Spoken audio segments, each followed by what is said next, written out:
Alors, bonjour à tous. Pour ne pas perdre de temps, on va commencer dans l'immédiat. Alors, c'est bien parce que vous êtes tous avancés. L'objectif de cet atelier, c'est vraiment que ce soit du concret et de l'opérationnel, c'est-à-dire qu'on puisse avoir une interactivité avec vous. Alors, je dirais le thème communication pour, je dirais, rendre attractif et soigner l'image de son établissement. C'est un thème qui devient aujourd'hui un élément central des établissements, quelle que soit la taille de l'établissement et quel que soit le secteur d'activité dans lequel vous exercez. Alors, on est forcément ravis de voir autant de monde aujourd'hui à cet atelier et de l'intérêt que vous pouvez porter à la communication. Et puis, pour faire un parallèle avec les rencontres de la communication hospitalière qui se tiennent également aujourd'hui, je vais citer le président Valtou, président de la FHF, qui nous dit, pour promouvoir les valeurs de l'hôpital public, améliorer son image et montrer sa capacité d'innovation, la communication joue un rôle décisif. D'où l'importance de la communication pour l'image des établissements publics. Donc aujourd'hui, on voit bien que la FHF, Bourgogne-Franche-Comté, est tout à fait dans le thème de l'actualité. Alors, la méthodologie de notre atelier, c'est de vous apporter une boîte à outils en termes de communication et de démarche de communication à travers l'exemple du CHU de Dijon, qui a mis une démarche en place depuis une dizaine d'années avec Céline. Et donc Céline va vous présenter dans un premier temps cette démarche. Ensuite, on aura une partie sur la communication, le plan de communication et la stratégie pour les établissements. Et avant ça, on va donner la parole à Denis pour introduire et présenter cette atelier.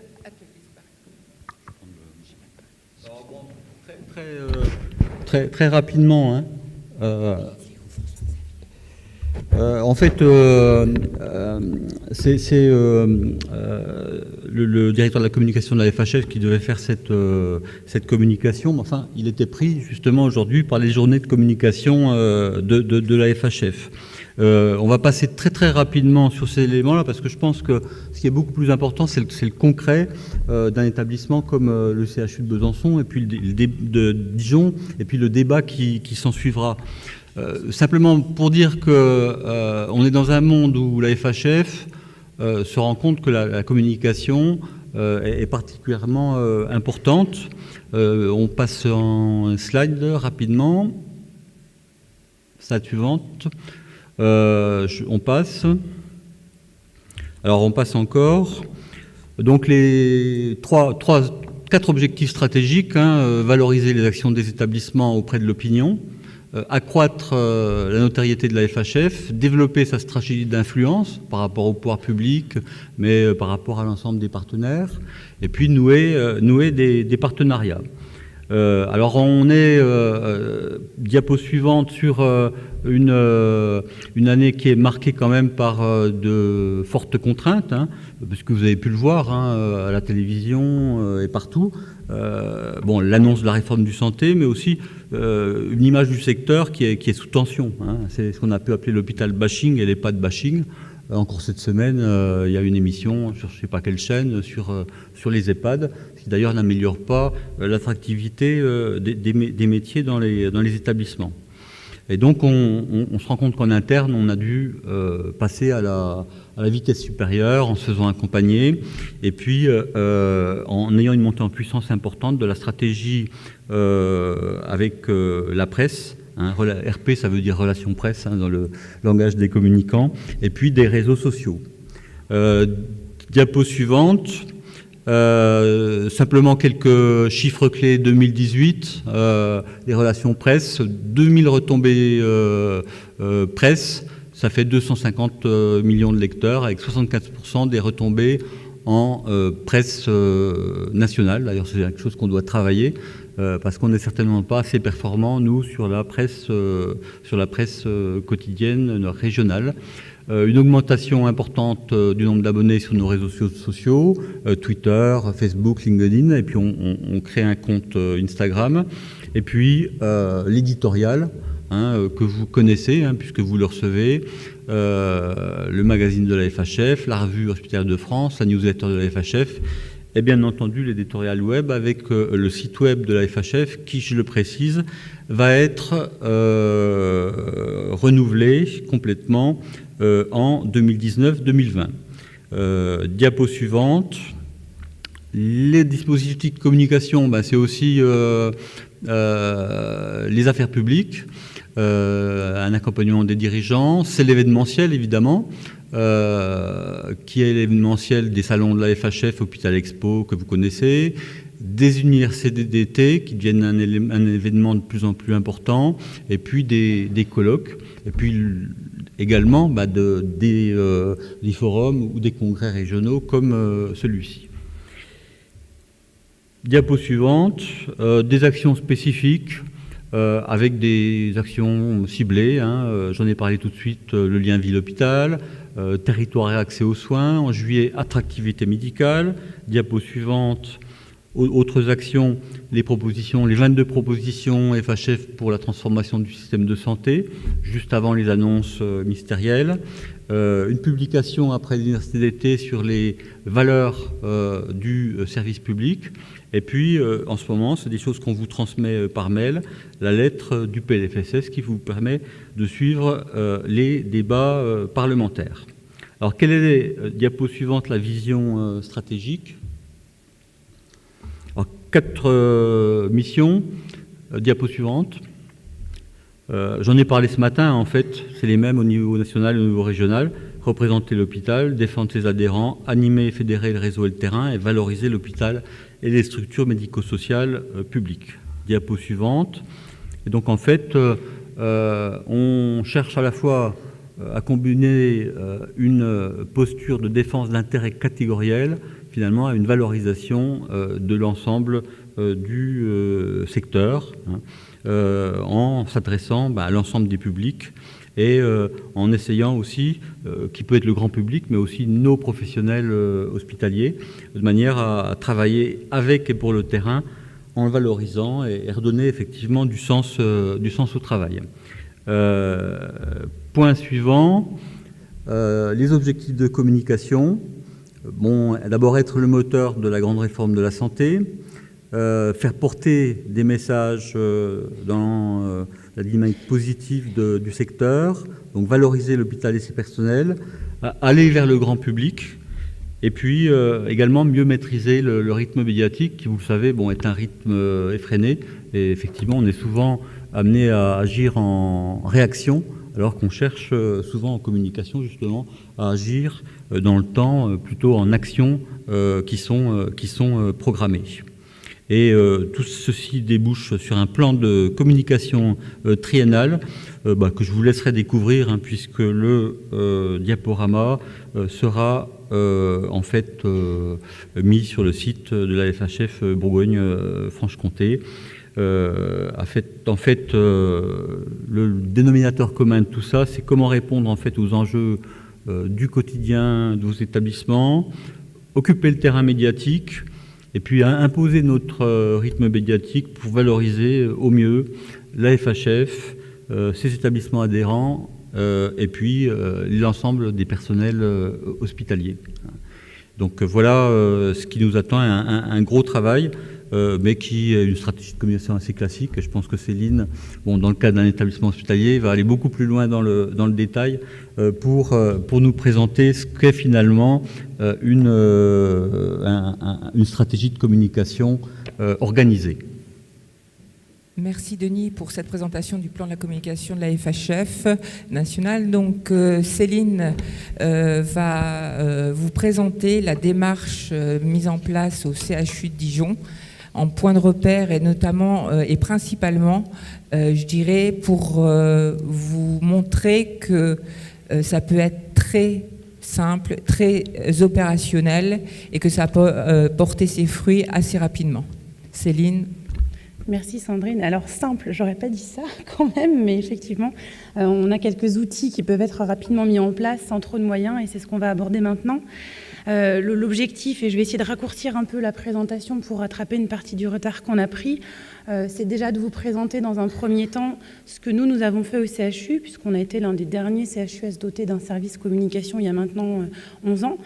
Donc toute la démarche de structuration et son fonctionnement aujourd'hui en passant par quelques fondamentaux qui vous permettront peut-être dans vos établissements de mettre en place une démarche, en tout cas à minima quelques outils. L'objectif, c'est aussi d'ailleurs de vous expliquer comment on peut financer ces outils. On échangera dans la deuxième partie, si vous le voulez bien, et on ira un petit peu plus loin en termes d'actualité. On parlait tout à l'heure hôpital bashing. Ça peut être effectivement des questions et des enjeux importants en matière de communication. Alors, je vais passer très rapidement sur les premiers slides. Vous savez effectivement qu'un CHU, c'est une taille significative. Il y a une hiérarchie importante et une multitude de métiers. Sont des éléments très importants à prendre en compte, évidemment, quand on lance une démarche de communication, qu'elle soit interne ou externe. Simplement, rapidement, quelques chiffres pour ce qui nous concerne.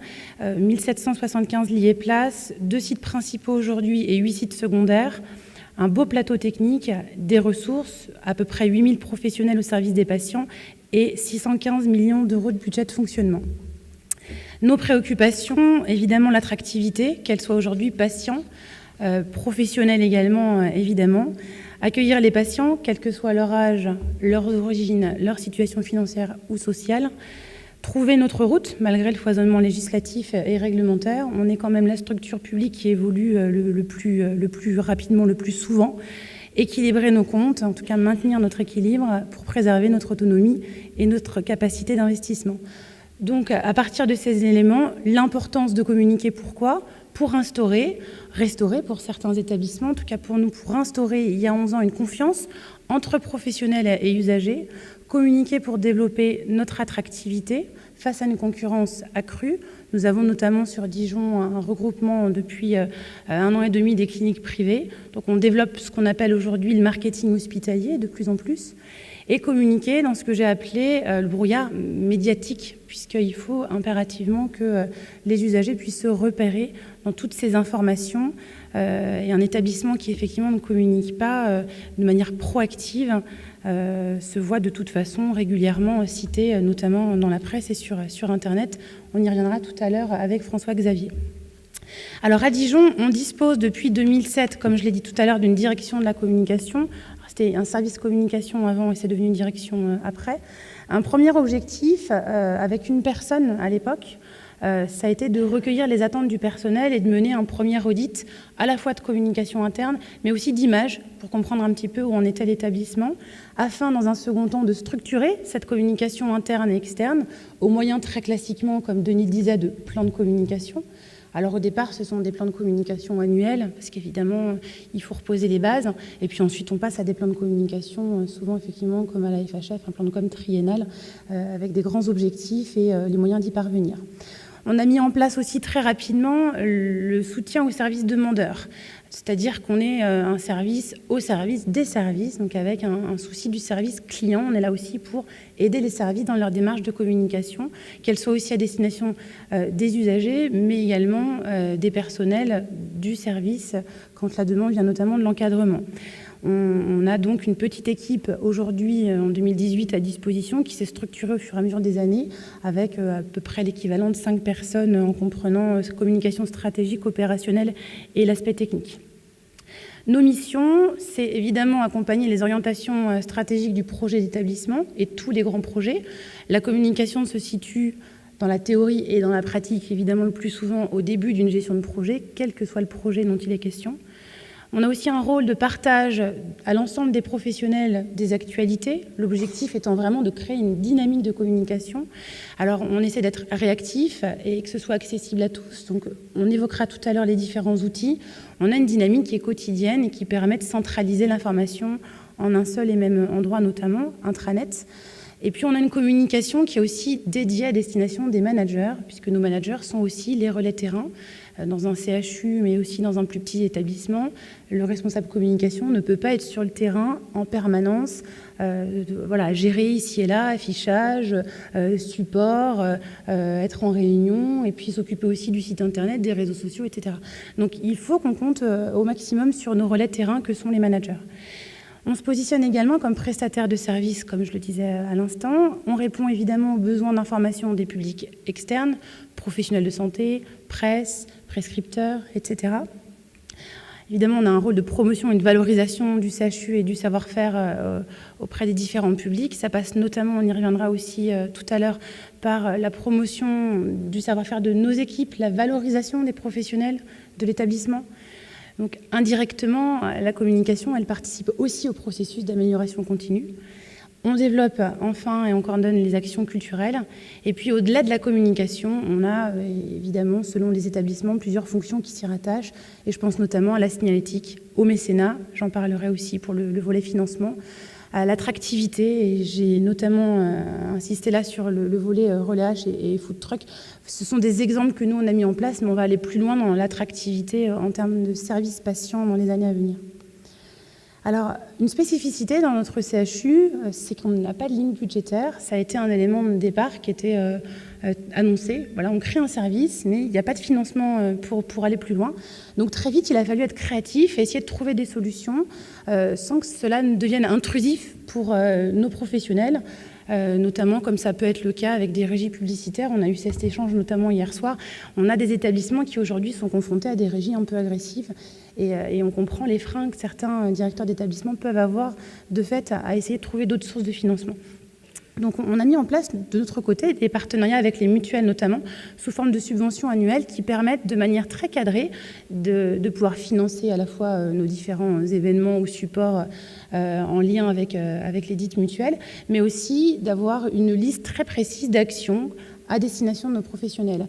On retrouve là une certaine équité entre les différentes structures et en même temps, on valide absolument toute la visibilité qu'on peut être amené à trouver en interne. Encore une fois, et j'insiste là-dessus sans que ce soit intrusif. On a également une recherche constante de partenaires pour financer nos actions, que ce soit des événements ou des supports. On a une collaboration étroite avec les services demandeurs. On fonctionne comme une agence de communication, tout simplement. On a une demande en interne. On les reçoit, on évalue le besoin, on met en place un plan de communication selon la problématique et on aborde toujours évidemment la question du financement. Comment est-ce qu'on finance? Est-ce qu'on a nos partenaires à la com? Est-ce qu'on passe par du sponsoring? Est-ce qu'on passe par de la publicité? Est-ce qu'on passe par des budgets directement affectés au pôle ou une reprographie interne s'il s'agit d'un document? Et puis, c'est aussi une force pour nous à Dijon. On a mis en place de très nombreux partenariats avec les écoles. Je donnerai des exemples tout à l'heure. Il y a vraiment de très très belles possibilités avec les écoles, les IUT, les universités, les BTS, notamment avec des projets tutorés, avec au-delà des stages, de vrais projets que les étudiants peuvent mener sur la durée. Et aujourd'hui, c'est vraiment quelque chose de non négligeable, à coût zéro, si ce n'est la gestion de projet. Alors, on a scindé ça un petit peu en 5 types de communication. La communication interne, qui aujourd'hui est une priorité. Je ne vais pas détailler au-delà des outils à quel point elle est prioritaire. On le fera tout à l'heure, notamment lors de la table ronde. Également la communication vers les médias, la communication vers le grand public, les professionnels extérieurs et évidemment, à ne pas oublier la communication de crise. Donc au CHU, la communication interne passe à travers plusieurs outils. Donc on a mis en place là aussi dans la durée, pour beaucoup avec des démarches participatives. Je crois beaucoup personnellement cette démarche qui associe le personnel dès le début et qui nous permet de fédérer autour justement du dit projet et puis d'adhérer au changement. Notamment le journal interne qui s'intitule La Chouette, pour le jeu de mots avec le symbole de Dijon, la chouette, a été le fruit d'un concours interne et donc a été trouvé par l'un de nos soignants en neurologie à l'époque. Donc c'est un nom auquel on tient beaucoup et qu'on a décidé de garder. De même que le logo du CHU Dijon-Bourgogne est issu d'un concours interne et qui a été réalisé par un agent des services techniques, repris ensuite pour le professionnaliser avec lui et un graphiste dont c'est le métier évidemment. Mais c'est le fruit d'un concours interne qui avait mobilisé à peu près 130 personnes qui avaient participé. Et de fait, ce sont des outils qui, en termes de changement, arrivent assez bien, assez rapidement à la culture d'entreprise dans la mesure où les personnels étaient impliqués dès le départ. On a d'autres outils un peu plus réguliers, je pense notamment donc à la lettre mensuelle qu'on envoie encore en version papier. Force est de constater après les différentes enquêtes que nos professionnels ont encore besoin d'un outil papier et on a également une possibilité d'abonnement via intranet. Nous avons un intranet, je parlais tout à l'heure notamment des IUT. Notre site intranet, de même que le site internet du CHU, ont été réalisés il y a quelques années par des étudiants de l'IUT Dijon en partenariat, donc sur des projets tutorés. On avait 16 étudiants sur les 2 projets. Ça a été à peu près 9 mois de gestion de projet avec eux, plus 6 mois de stage derrière. Et ça nous a permis de monter 2 beaux projets à l'époque où financièrement, en contrat de retour à l'équilibre financier notamment, on ne mettait pas beaucoup de moyens sur la communication. Pour autant, ces sites ont été, au moment du lancement, fortement félicités. Nous avons également plusieurs supports d'information divers, et ça, vous en avez également, donc les plaquettes chiffres clés, projets d'établissement, rapports d'activité et autres. Ce sont des supports que j'ai mis en exemple, si ça vous intéresse et que vous voulez regarder un peu tout ça au bord de la Seine, là-bas, on les fera passer tout à l'heure, je pense, avec Sandrine. Autre outil de communication interne, évidemment, l'affichage. Bon, un établissement comme le nôtre, c'est juste gigantesque, donc évidemment, on avait mis en place, par exemple, un réseau en interne dans les différentes structures. Donc on a nos correspondants affichage à qui on envoie régulièrement les nouvelles affiches et qui ont ce rôle de mise à jour. On a bien sûr le mailing avec une boîte de communication qui a été créée pour pouvoir diffuser de l'information de manière active, qu'on distingue bien des mailings vraiment axés direction générale et des mailings plutôt crise. C'est important aussi. Ce sont des sujets un petit peu plus légers, évidemment, côté communication. L'actualité au quotidien qui va passer par des notes d'information, des communiqués internes avant l'externe, des fiches par exemple dans les bulletins de paye, etc. On a également fortement axé à Dijon notre politique de communication interne autour de l'événementiel, parce que ces événements sont fédérateurs. Ce sont aujourd'hui des moments appréciés dans une entreprise qui favorisent aussi le bien-être au travail et qui décloisonnent les services. Et François-Xavier reviendra tout à l'heure également pour la partie EHPAD. Ce sont effectivement des moments qui sont très importants dans la vie de nos établissements et qui concourent vraiment à une meilleure communication interne. Et puis, on a mis en place aussi un réseau d'ambassadeurs en interne avec des professionnels motivés qui, entre midi et 2, les premiers lundis du mois, par exemple, se retrouvent donc avec nous, avec la com, et on échange de manière conviviale sur le mécénat et la communication, et chacun apporte quelque chose et nous permet d'avancer. Et on a déjà, après 2 ans d'ambassadeurs, pas mal de beaux projets qui ont pu être menés. Dernier outil en matière de communication interne, c'est notre dernier né, ça fait maintenant bientôt 2 ans, notre journal télévisé. On s'est rendu compte avec notre journal interne papier que vulgariser des sujets très scientifiques et médicaux sur une page ou 2, ça pouvait être très compliqué. L'objectif étant que le journal soit lu par tous, compris par tous, il était important de ressortir ces sujets-là et donc on a privilégié le format vidéo avec des reportages de 3 à 4 minutes. Chaque JT est trimestriel et comporte 3 à 4 reportages et des brèves. On est sur un support intégralement financé par des partenariats également, au moyen en fait notamment de publicité qu'on valide toujours autour de partenariats avec la notion de validation des différents partenaires, toujours cette notion aussi santé de près ou de loin. Il est hors de question d'avoir par exemple Mercedes en annonceur voilà, dans un JT où on entre un sujet grippe et un sujet bloc opératoire, bon, ça n'aurait rien à faire là. Donc on est vraiment très vigilant à cet aspect-là et on cadre fortement les choses. Donc point de vigilance, régie publicitaire, il faut vraiment trouver une très très bonne régie. Il en existe, mais pour ça, les échanges avec les collègues peuvent être intéressants aussi. Ensuite, communication vers les médias. Je ne vais pas repasser là maintenant le volet théorique puisqu'on en parle tout à l'heure et je vais notamment le rebalayer donc dans la deuxième session. Mais ce qui est important sur le volet média, c'est quand même de se dire qu'aujourd'hui, si on n'a pas une démarche proactive, de toute façon, les journalistes ne vont pas attendre qu'on leur écrive ou qu'on leur réponde pour faire leurs articles. Et donc, il est important de pouvoir vraiment être présent sur ce terrain-là et d'essayer au maximum de créer de bons liens avec les journalistes en local. La communication grand public donc, passe par différents outils que sont le site internet de manière très classique. Là aussi, on fera un focus tout à l'heure. Des plaquettes d'information aussi à destination du grand public. Je pense aussi au livret d'accueil du patient, évidemment, qui peut être aussi financé. Là encore, attention, quelle publicité on y place, combien on en met, etc. Les écrans d'information multimédia, on en a dans nos halls, par exemple, au CHU, et on envisage de les étendre dans les différentes salles d'attente de l'établissement.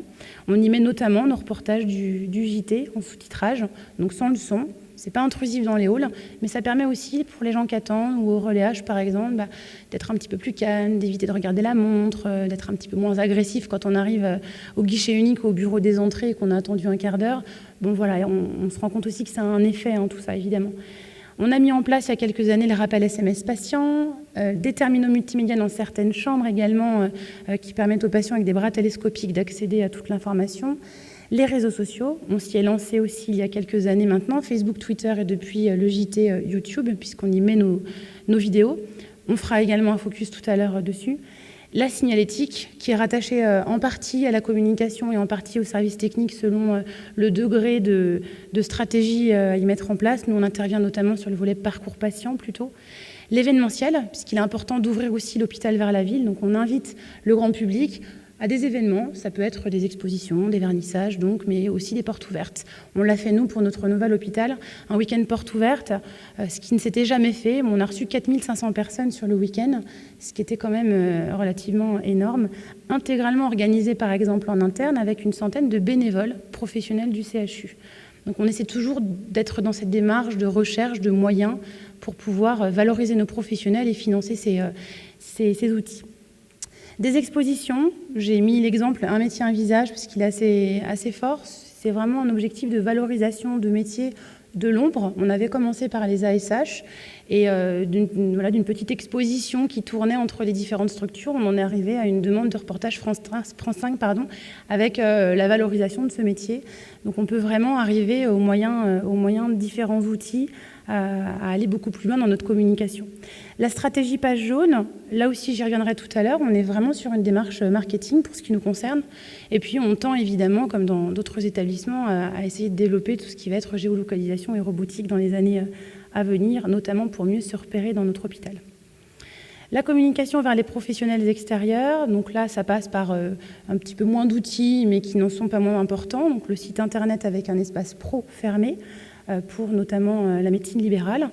Lorsqu'on organise les EPU, puisqu'on organise chaque mois à leur intention un événement, on y place notamment les différents PowerPoint sécurisés donc, en accès fermé, également les programmes des EPU des mois suivants. C'est un espace qui vit. On a aujourd'hui plus de 300 professionnels qui y sont inscrits. Et on sent bien qu'il y a vraiment quelque chose qui s'est passé depuis qu'on a lancé ce site il y a 3 ans. Les supports écrits aussi. Le journal interne, on en a fait une version externe, il y a maintenant un petit peu plus d'1 an, avec un cahier dédié. Et on le diffuse dans les cabinets libéraux et dans nos salles d'attente. différentes plaquettes, évidemment, selon les thématiques également. Et puis les réseaux sociaux, notamment Twitter. Quand on évoquera tout à l'heure ça, on se rend bien compte que Facebook est davantage utilisé par nos professionnels finalement, et puis Twitter par les journalistes et les professionnels de santé. On a aussi donc développé la levée de fonds en s'inspirant un peu du modèle du crowdfunding comme dans l'univers du disque ou du livre, avec notamment en 2015 le lancement d'une plateforme de dons en ligne. On est passé par là avant, passé par le mécénat. L'objectif était d'abord de communiquer en local. On était sur des questions d'image, des petits projets qui rapidement pouvaient voir le jour pour essayer de créer une dynamique qui nous permet aujourd'hui de nous lancer dans une démarche de mécénat. Donc en 5 ans, on a pu déjà financer 5 projets, plus de 30 000 € récoltés uniquement avec des dons de particuliers. Systématiquement, les 10 projets sont inaugurés, on a des soirées des bienfaiteurs, on invite les donateurs, que ce soit 5, 10, 50, 100 €. On capitalise aussi sur le temps, parce que ce qui commence par un don aujourd'hui peut finir aussi par un legs dans quelques années. Et donc cette relation à créer avec nos donateurs, elle est vraiment importante. Par ailleurs, donner pour un projet en question, on a vraiment l'impression qu'il y a eu un changement d'image avec l'établissement, et chaque soirée des bienfaiteurs qu'on organise, les donateurs sont ravis de pouvoir nous expliquer à quel point ils ont été touchés par l'action à laquelle ils ont décidé de donner. Et puis des actions de communication nombreuses, évidemment, autour de ces projets qu'on place sur la plateforme de levée de fonds. Le Relais H nous accompagne notamment, par exemple, sur l'arrondi en caisse. On a nos étudiants de BTS Communication, 60 chaque année, qui font un peu de street marketing. On communique via les plateaux patients. On a un gala de charité depuis cette année, qu'on espère annuel. On a pour projet, avec le Club des ambassadeurs, de mettre en place les foulées du CHU, etc. Et donc cette nouvelle construction de stratégie qui va être autour du mécénat, parce qu'on commence à être approché aujourd'hui par des entreprises qui veulent donner à l'établissement, et donc au-delà des conventions de mécénat, il faut mettre en place une véritable stratégie. Et puis l'attractivité du marketing qui aujourd'hui, pour ce qui nous concerne, est inscrit dans le nouveau projet d'établissement avec une vraie démarche d'attractivité patient et professionnelle à travers tout un tas d'actions qu'on souhaite mener dans les années à venir. J'en dis pas plus pour l'instant parce qu'on est encore au stade de projet, mais l'objectif c'est vraiment d'attirer et de fidéliser avec une offre de service, encore une fois à destination des patients et des professionnels. Et puis le dernier volet qui reste important, et je pense auquel on a tous été déjà confrontés, c'est la communication de crise. Je ne vais pas refaire un cours là-dessus, mais effectivement, cette crise, elle peut survenir à tout moment. Elle peut être immédiate, elle peut être créée à l'hôpital, elle peut arriver de l'extérieur, et elle peut être sur la durée. Ça peut être la rumeur, ça peut être des questions d'image aussi. Il est important, en fait, de bien étudier la manière dont on va répondre à cette communication-là. Et puis 3 grands principes que sont finalement préserver la crédibilité de l'institution, donc bien peser les mots quand on communique, toujours communiquer en interne aussi, avant de communiquer en externe. La priorité, c'est vraiment nos professionnels avant l'externe. Je ne dis pas qu'il doit se passer 2 jours. Il peut se passer 20 minutes entre un communiqué interne et un communiqué externe, mais c'est important que la communication interne soit prioritaire. Et puis, attention, il convient à la fois de communiquer dans l'urgence, mais aussi de manière progressive, en essayant de se rapprocher des différents interlocuteurs pour obtenir les bons messages. Voilà, j'ai essayé de faire très vite pour qu'on rattrape un petit peu le retard, mais on va aller plus loin avec la table ronde. Oui, merci Céline pour cette présentation de la démarche. Alors, la démarche du CHU de Dijon, et où il est important de pointer quand même ce que tu as mis en avant tout de suite, c'est que pas de budget. Oui. Pas de budget, établissement significatif, où les établissements de taille moyenne ou de taille inférieure, les établissements médico-sociaux, en fait, pourraient se dire, oui, mais c'est un CHU, et il y a de la ressource, il y a de l'expertise, il y a des moyens. En fait, moyens humains, très réduit, une équipe de 5 aujourd'hui. On n'est pas sur des temps pleins, sur les 5. En plus, pas sur des temps pleins, pour quand même une dimension relativement importante et significative, un CHU.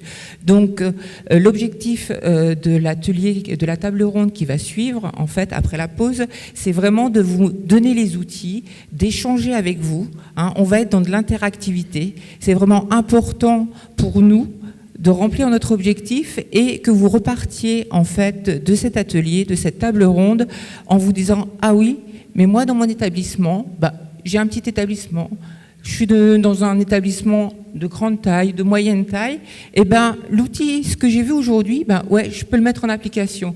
Oui, ça m'amène une réflexion et je vais aller creuser un peu plus. Donc voilà, donc on va vous laisser, je dirais, aller voir les partenaires, prendre un café et faire la pause. Et si vous voulez vraiment le concret et l'opérationnel, revenez nous voir tout à l'heure. Avec juste donc 3 focus, je le précise, réseaux sociaux, parce que c'est vrai que c'est pour nous important d'évoquer les réseaux sociaux aujourd'hui, le web, et pas que le site internet, hein, mais tout ce qu'on peut trouver sur le web, et également les relations presse. Voilà, on va faire un focus sur le volet journaliste. Et je dirais le parallèle entre un CHU et un EHPAD, comment ça se pratique. Donc on reprend, on va essayer, pour respecter un petit peu les partenaires, si vous voulez bien, on reprend 15h50. Oui, très bien. Hein? Merci, à tout de suite. Donc on va reprendre et comme on vous disait tout à l'heure, on va vraiment rentrer dans l'opérationnel, dans les outils.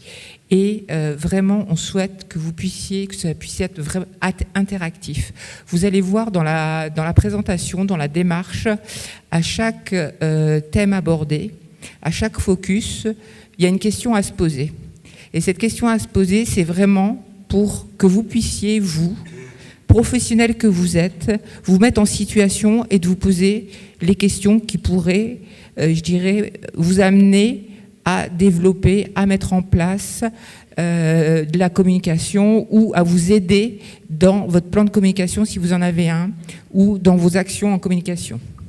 Alors, le contexte aujourd'hui, je dirais, par rapport au domaine, au secteur, à la communication dans les établissements de santé en termes d'adaptation de son image, en termes d'une communication adaptée à l'image et à son établissement. Simplement, rapidement, l'hôpital public, pour reprendre les enquêtes Odoxa que vous connaissez certainement, puisque depuis plusieurs années, elles sont réalisées au moment d'Hôpital Expo, maintenant Paris Healthcare Week, donc Odoxa 2017, l'hôpital public, les Français confirment leur attachement à l'hôpital public.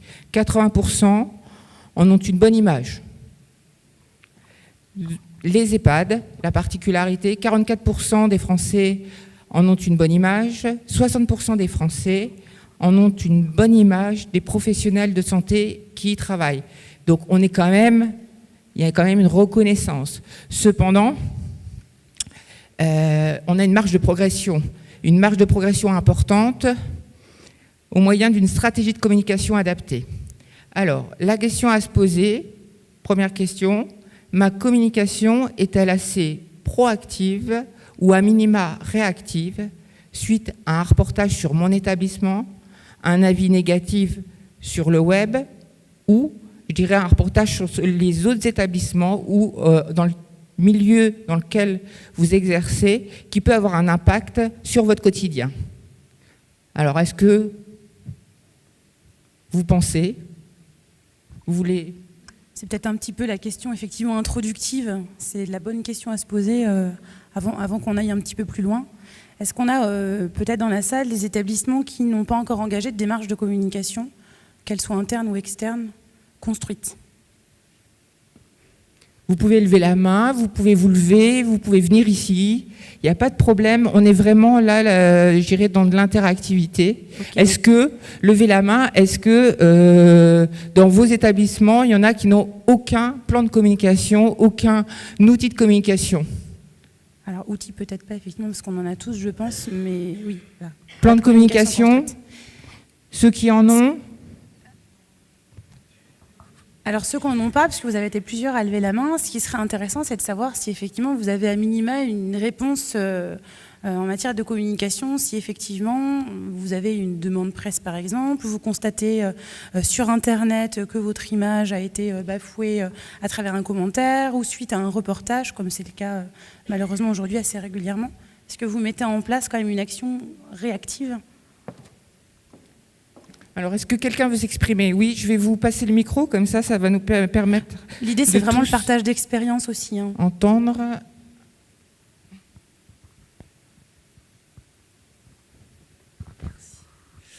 Oui, bonjour, Hervé Nadeau, donc directeur de deux petits EHPAD de Toussier-Nantou dans l'Yonne et administrateur du GCSMS qui regroupe tous les EHPAD publics. Alors, vous faites un constat intéressant sur le déficit de communication au niveau des EHPAD en particulier, avec une image, je dirais, qui n'est pas aussi valorisante que celle du secteur hospitalier. Ça, c'est incontestable.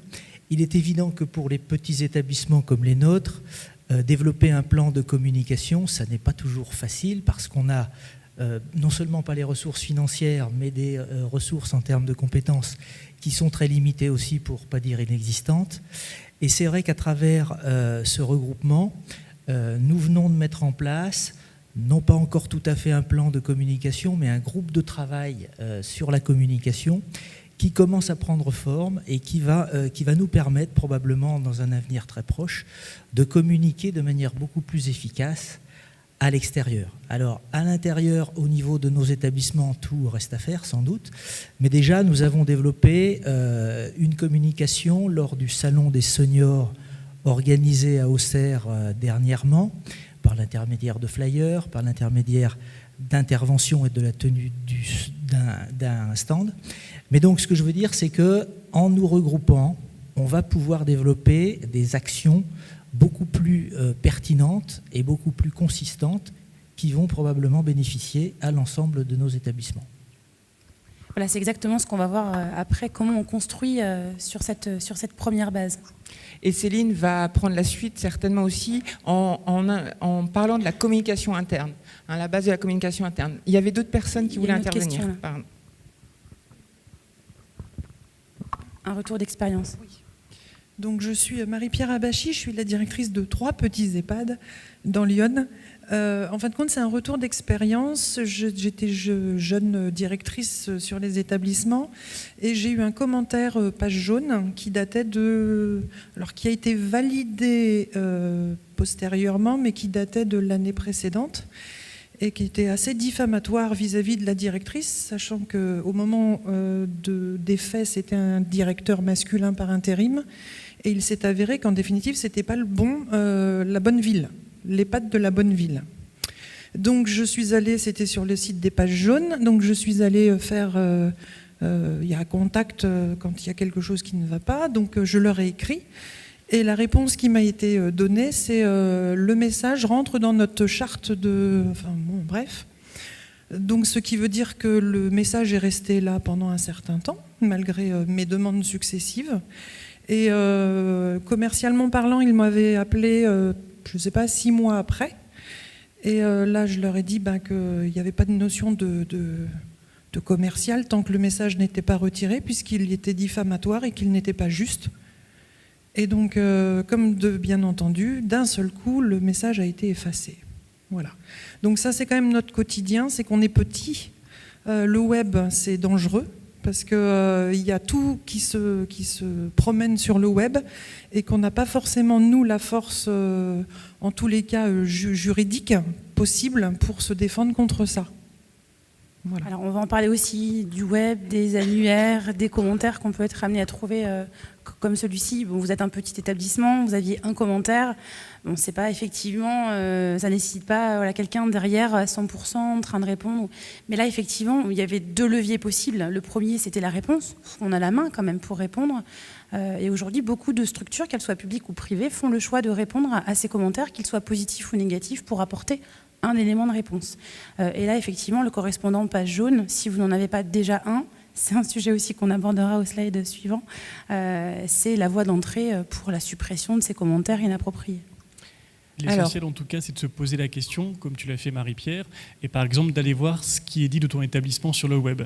Donc c'est la logique de cette présentation, de regarder à chaque fois les outils disponibles pour les grands et les petits établissements et de regarder comment on peut anticiper les choses. Le plan de communication, c'est surtout ça, c'est anticiper un petit peu et construire sur le papier même quelque chose de très simple. Et pour terminer du coup sur l'introduction, très clairement, on ne maîtrisera jamais tout, que ce soit en interne ou en externe. Autant il y a quelques dizaines d'années, on pouvait espérer maîtriser les circuits d'information, les flux d'information et les messages, autant aujourd'hui, on ne peut plus, et je crois qu'il faut aussi l'accepter qu'on ne puisse plus. C'est aussi pour ça qu'il est vraiment important de construire une communication interne et externe, proactive, qui nous permette d'avoir la maîtrise de nos propres messages. Et c'est la force aujourd'hui, notamment des réseaux sociaux et des sites internet, tels qu'on va les évoquer. Alors, on peut passer à la suite. Première question, première réaction, très bien. Donc, l'importance de la communication interne. Donc, une fonction stratégique encore trop peu souvent considérée. Et ça, je pense que tous ici, vous en serez d'accord. Une évidence incontournable durant les périodes de conduite du changement. On a bien vu ce matin où, avec les actualités, on est constamment confronté, on est constamment dans des évolutions, dans du changement. La communication pendant ces périodes-là, à ce niveau-là, la communication de crise, donc on avait un petit peu abordé rapidement au niveau de la présentation de la démarche du CHU de Dijon, mais là on va rentrer dans du concret, dans le détail, mais un potentiel de performance restant largement sous-exploité au quotidien. Alors, le regard du directeur comme d'un CHU. Voilà, je le disais effectivement tout à l'heure, la communication interne aujourd'hui, c'est le premier levier. Qu'on ait besoin de travailler l'image de son établissement en externe, qu'on ait besoin de communiquer en externe vers différents publics, la communication interne restera prioritaire. Pourquoi ? Parce que déjà, le salarié, le professionnel est le premier vecteur d'image en externe. Des professionnels qui ne sont pas bien dans leur travail, qui ne viennent pas avec plaisir, qui ont une mauvaise image eux-mêmes de leur établissement, communiqueront négativement à l'externe sur l'établissement. Donc soigner sa communication interne est une priorité aujourd'hui. On sait que la communication interne, elle permet, je l'ai mis dans le PowerPoint, d'instaurer la confiance et de donner des repères. Elle permet de valoriser chacun, je l'ai également expliqué tout à l'heure, montrer de la considération aux professionnels. Elle permet de rassembler et de fédérer autour d'une vision commune. On a parlé projet d'établissement, cette vision commune, partagée par les professionnels, elle est primordiale. On doit tous savoir où nous allons et que nous y allons ensemble. Et puis également pour créer ce sentiment d'appartenance et cette culture d'entreprise dont ils ont besoin. On évoquait tout à l'heure les événements, ça en fait vraiment partie. Il n'y a pas que l'information descendante. Il y a aussi ces moments, ces temps d'échange un petit peu plus conviviaux qui permettent de créer ce sentiment d'appartenance. Et soigner sa communication interne a de vrais effets en externe. En termes d'information, si on parle crise comme on l'a fait à l'instant, il n'y a rien de pire pour un professionnel d'aller apprendre dans le canard local qu'il y a eu un souci la veille dans son établissement. Je ne sais pas moi, un incendie qui s'est déclaré dans un service. La communication interne est vraiment une priorité. Il doit se sentir considéré. Alors François-Xavier, dans la communication interne en EHPAD, où la taille n'est pas la même qu'un CHU, quelle est l'importance de la communication interne ? À ce sujet, donc, j'ai deux questions pour vous, les collègues dans la salle. Qu'on est directeur d'un petit établissement, EHPAD ou autre, la communication interne, c'est d'abord le contact physique direct entre le directeur, ses équipes, les usagers et les familles. Et pour moi, c'est concrètement la poignée de main quotidienne. Donc on va attendre du directeur d'un petit établissement qu'il aille à la rencontre de chacun, qu'il passe dans les couloirs, qu'il serre la main, qu'il connaisse chacun par son nom. On va attendre de lui qu'il participe à toutes les traditions festives, les vœux, les départs en retraite, les arbres de Noël des enfants du personnel, ce genre de choses. Ma question, c'est pour les directeurs qui se retrouvent sur des établissements de petite taille mais multisites. Est-ce qu'il y en a dans la salle aujourd'hui ? Il n'y en a pas qu'une quand même, dans le contexte aujourd'hui. Bon, si. Vous avez de la chance parce que ça se développe pourtant les multisites. Ouais. Donc ça m'intéressait de savoir comment concilier la gestion multisite et cette demande de contact direct par les équipes et par les familles. J'ai une autre question juste derrière, mais on va laisser Marie-Pierre répondre après. La communication interne, ça n'est pas seulement l'action du directeur et des responsables de service, c'est d'abord l'action de chaque agent. C'est d'abord ce que chaque agent renvoie de l'image comme image de l'établissement.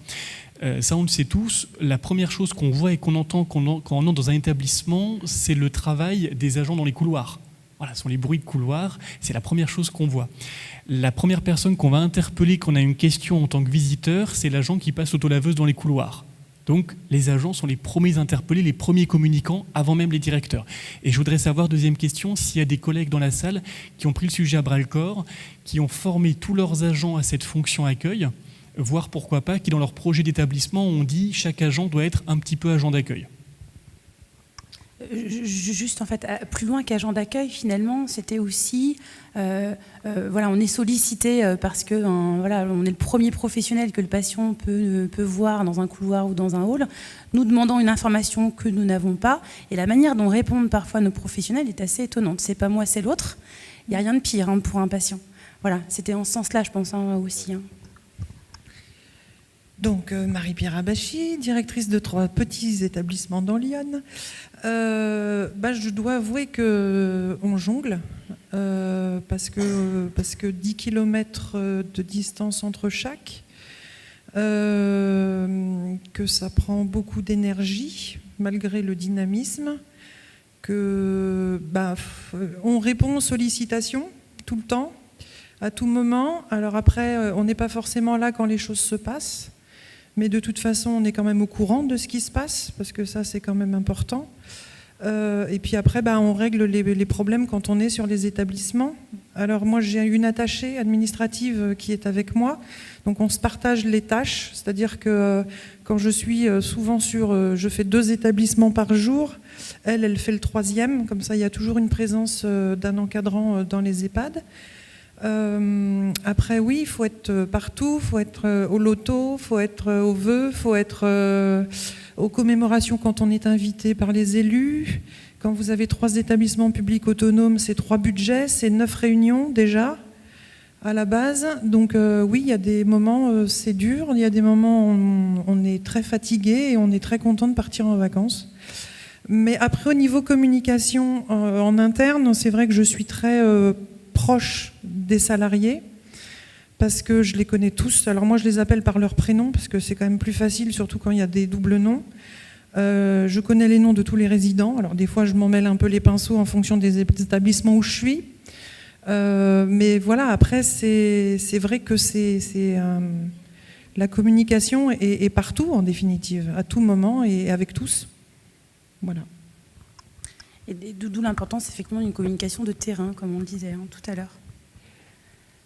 Merci. Alors, pour François-Xavier, sa deuxième question, c'est qu'est-ce que répond un agent, quelle que soit sa fonction, qui peut être interpellé parce qu'il est dans le couloir, et est-ce qu'il a la réponse adaptée? Est-ce qu'on sait l'accompagner? Est-ce qu'on l'a accompagné? Parce que, je veux dire, que ce soit une infirmière, que ce soit une ASH, elle est interpellée, elle n'a pas forcément la réponse, comment elle réagit? Et c'est vrai qu'on a été patient à un moment donné, on s'est retrouvé aussi même dans les couloirs, en se promenant dans les couloirs, et puis on peut être interpellé, on peut être un petit peu se dire « Ah, c'est peut-être pas la bonne façon de répondre, c'est peut-être pas adapté, et c'est peut-être pas une réponse à l'attente du patient. » Alors, je pense que vous êtes tous confrontés, vous avez pu tous constater. Donc, qu'est-ce qu'on fait, François-Xavier? C'était moi qui posais la question. Mais oui. Non, c'est savoir si certains, effectivement, ont mis en place des formations, ont réfléchi à la question dans le projet d'établissement et se sont dit vraiment chaque agent est communicant et en ont parlé déjà avec leurs équipes. Est-ce que c'est le cas dans la salle? Ça peut vous rassurer, on ne l'a pas fait au CHU. Sinon, on le fera au retour après le forum, on y pensera. Je pense qu'il est important de sensibiliser au moins, voilà. Que ce soit, encore une fois, dans les halls ou alors même dans les services où un patient peut être pris en charge par un brancardier, par exemple. Bon, il n'y a rien de pire que quelqu'un qui se plaint parce qu'il n'est pas bien dans son quotidien, il n'est pas bien dans son travail. Et donc là, c'est un peu le chat qui se mord la queue. C'est ce que je disais tout à l'heure, l'importance de la communication interne, des moments où on crée ce sentiment d'appartenance et la transparence qu'on va aussi mettre dans la manière dont on va informer nos personnels. Et je pense que vous savez tous que vaut mieux travailler en amont, parce qu'après, quand c'est parti, récupérer ça au niveau d'un patient, d'une famille, d'un résident, ça demande de l'énergie, ça embolise, ça perturbe le quotidien. Donc voilà, la réflexion est là. Alors on va passer au slide suivant, les relations presse. Donc là, je vous ai dit tout à l'heure, une question.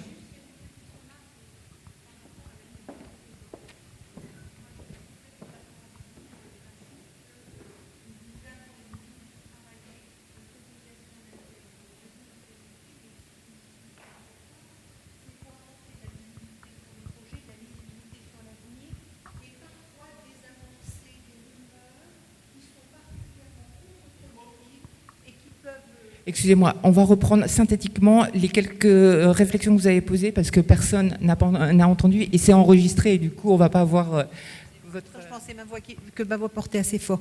Donc j'adhère complètement, je dirais, aux objectifs que vous assignez ici à la communication en interne, à tout l'intérêt qu'il y a à la développer. J'en rajouterai un autre qui me semble véritablement important, qui est de pouvoir apporter de la visibilité sur les projets, de la lisibilité sur l'avenir. Alors, comme j'ai dit ce matin, dans un environnement perpétuel mouvance, toujours très contraint, et surtout pour éviter des rumeurs, désamorcer des situations, éviter des rumeurs qui sont parfois très contre-productives et qui peuvent ternir l'image de l'établissement. Et nous, on le rencontre. Moi, je suis à Dole, un petit établissement, établissement moyen, de moyenne capacité, on va dire, mais parfois, on a des rumeurs qui diffusent comme ça au sein de l'établissement et qui nous reviennent après en boomerang dans la figure. Et apporter justement des éclairages sur tout ce qui se passe à l'intérieur de l'hôpital, ça me semble véritablement important. D'abord parce que ça rassure, ça c'est important, mais ça évite de diffuser, on va dire, ce qu'on nommerait aujourd'hui des fake news, des choses qui ne se passent pas au sein de l'établissement. Moi, ça me semble important. Alors vous avez parfaitement raison et on peut aller encore plus loin dans les objectifs de la communication interne. Là, on est vraiment simplement sur le focus que pour soigner sa communication externe, il faut communiquer d'abord effectivement en interne. Voilà. Mais on va passer. Tout à fait. Tout à fait. Et c'est l'importance aussi de formaliser un plan de communication, parce que même si on peut penser qu'on communique en permanence, c'est pas vrai en fait. Il faut quand même fixer des temps, des moments dédiés. On peut communiquer en permanence, mais c'est bien de dire par exemple aux agents, vous me dites que vous avez entendu ça, ça vient pas de moi, je vous l'ai jamais dit lors des vœux par exemple. Donc si pendant les vœux je vous ai pas annoncé tel projet, vous n'en tenez pas compte. Donc il faut aussi formaliser vraiment les choses. Alors le focus suivant. Relation presse. Donc voilà, je l'ai passé vite juste avant la pause. L'idée, c'était de faire un rapide focus sur le travail avec les journalistes et ce que ça peut effectivement avoir comme impact. Donc déjà, un premier élément, à les relations presse, on sait qu'aujourd'hui, c'est une action de communication qui ne coûte rien ou peu, mais qui peut avoir beaucoup d'importance. On sait aussi que le grand public va accorder beaucoup d'importance à un article de fond dans un journal ou un reportage plutôt qu'une page de publicité, par exemple. Donc, simplement pour rappeler que les relations presse, effectivement, c'est un maillon essentiel pour nous, communicants, et pour vous, directeurs d'établissement. Pourquoi ? Parce que l'environnement parle à notre place. Si on n'est pas présent, je le disais tout à l'heure, de toute façon, on se retrouvera dans la presse. Notre image est le fruit de nos actions. Ne pas laisser la rumeur s'installer, voilà, on le disait à l'instant. L'information, de toute façon, finira toujours par filtrer à un moment ou à un autre. Et mieux vaut maîtriser ses propres messages, donc être, encore une fois, proactif. On sait aussi que nous, communicants, directeurs d'hôpital et journalistes, nous avons des intérêts très divergents. Effectivement, on a des informations très orientées, on est là pour la promotion, on est très prudent dans la manière dont on va communiquer, quels sont les mots que nous allons employer. Effectivement, tout est aussi question d'image. Pour le journaliste, il sera méfiant par rapport à ces informations, il est informé par d'autres sources qui peuvent nous échapper nombreuses fois, il est libre, il est sélectif, quand bien même on lui donne la totalité des informations, il peut n'aller chercher que ce qui va l'intéresser pour son angle. Il est soumis à des contraintes, notamment de son rédacteur en chef, qui, avant même d'avoir le fond du sujet, peut lui dire le matin en conférence de rédaction, le titre, c'est ça. Tu vas écrire avec cet angle-là. Et puis, il est évidemment toujours pressé, les demandes, c'est pour la veille, on le sait bien. L'objectif, donc, c'est de dynamiser nos relations presse, l'idée étant de nous garantir une bonne visibilité dans le paysage local, régional, voire au-delà, et puis de développer à terme, comme je le disais tout à l'heure, une relation de confiance, d'estime et d'adhésion entre nous et les journalistes. Parenthèse, donc pour le CHU de Dijon, quand nous avons créé la structure communication il y a 11 ans, la première mission a été d'écrire à tous les rédacteurs en chef, de leur dire voilà, on a un correspondant identifié, le joindre via tel numéro et tel mail, et on a mis en place des rendez-vous annuels avec les rédacteurs en chef pour évoquer l'actualité de l'établissement, les grandes lignes de l'année et pouvoir proposer des sujets. Régulièrement, c'est à peu près 2 à 3 fois par semaine, on est proactif avec un communiqué, une information presse, un dossier de presse. Ça va être la cérémonie des vœux, les 100 ans d'une résidente, par exemple, à l'EHPAD. Mais ça peut aussi être un focus sur un métier, parce que l'été, on sait très bien que la presse n'a rien à se mettre sous la dent et qu'on a tout intérêt à lui soumettre des sujets. Chez nous, il y a beaucoup de matières. On peut être proactif au-delà des événements et au-delà de l'actualité. On peut trouver des sujets, et il y a matière à valoriser nos établissements dans la presse. Les journalistes sont vraiment preneurs. Donc les leviers, c'est les informer régulièrement au moyen d'une communication fiable, dynamique, riche et variée, donc pas uniquement les événements, et puis convaincre du savoir-faire et de la qualité client par des faits. On a des premières, on a des qualités de prise en charge particulières, on a des actualités qui méritent d'être valorisées. Alors la question à se poser, suis-je bien au fait des attentes des lecteurs et donc des journalistes? Mon angle d'approche est-il adapté à ces attentes?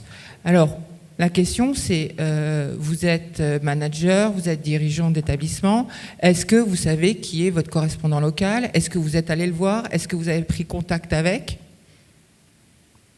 Ouais? Tout le monde? Et la relation de confiance est établie? Il écrit sous l'angle que vous attendez? Vous n'avez pas de surprise? Vous entretenez régulièrement? Oui? Super. Côté établissement de petite taille, c'est la même question qu'a posée Céline. C'est toujours la même question. S'il n'y avait qu'une question à retenir de cet atelier, c'est est-ce que je prends l'initiative ou est-ce que j'attends que j'ai l'obligation de réagir? Et Céline a pris les...